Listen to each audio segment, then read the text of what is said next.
My name is Sarah Brown. I'm a junior at St. Louis University, and I'm studying political science with a concentration in international affairs.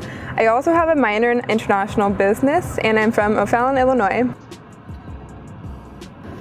So I identify with two races. I'm half Puerto Rican and half African American. My mom is fully Puerto Rican and my dad is African American. So when I was younger, I didn't necessarily identify as Afro-Latina, mostly because I didn't know what the word meant. In addition, my parents didn't really talk about race when I was younger. In high school, I didn't necessarily feel left out.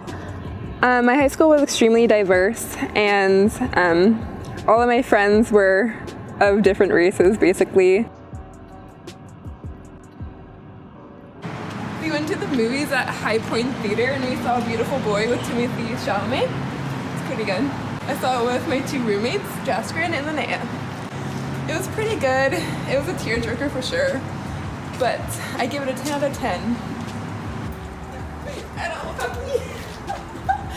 know. Well, I knew of SLU from my dad because he used to work here, and I used to be really into basketball, and so he would take me on campus to attend basketball games, and so I just always knew that I liked SLU from the beginning. And then ever since, well, SLU was one of the 3 colleges that I applied for, and it was just the one I liked the most, so I came to SLU.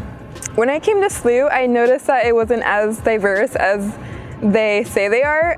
For example, the African American population is pretty small, and I've noticed this because in most of my classes, there were some classes where I was the only African American student, but other classes there would be like only a couple or a few in the class.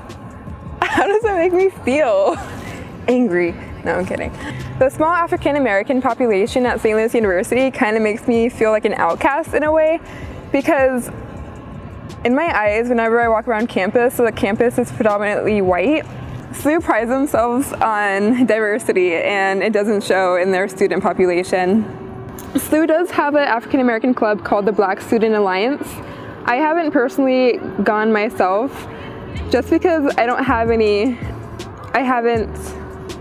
haven't become friends with a lot of African Americans on campus, just in general. I never went to a meeting for the Black Student Alliance because I'm half African American, and I don't necessarily always feel like I fit in with the Black population here at SLU. I'm just faking it. Oh, okay. So in regards to my study abroad experience, it went really well, actually. It was my first time going outside of the country, and it was by myself, so that made it a little bit different than going outside of the country with your parents. But a lot of people experience homesickness, and I was not one of them. I felt kind of bad because my parents miss me a lot, but I was just having so much fun abroad, experiencing new cultures, new people, and being immersed into a different language, which was Spanish in Spain.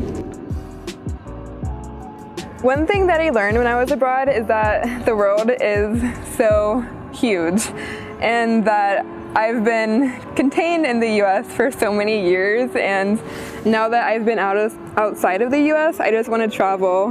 My major is political science with a concentration in international affairs, and so I'm planning on either working as a diplomat or a foreign service officer. Being a travel blogger would be my ideal job though, because then I could work for myself basically, and I could travel wherever I want to, whenever I want to.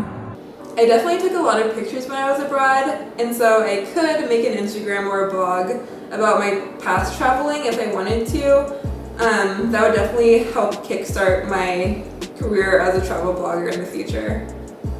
After graduation, I would probably make travel blogging my side hustle because I would want to build my career in international relations first and maybe go to grad school. Are you doing a reality show? She's making a documentary.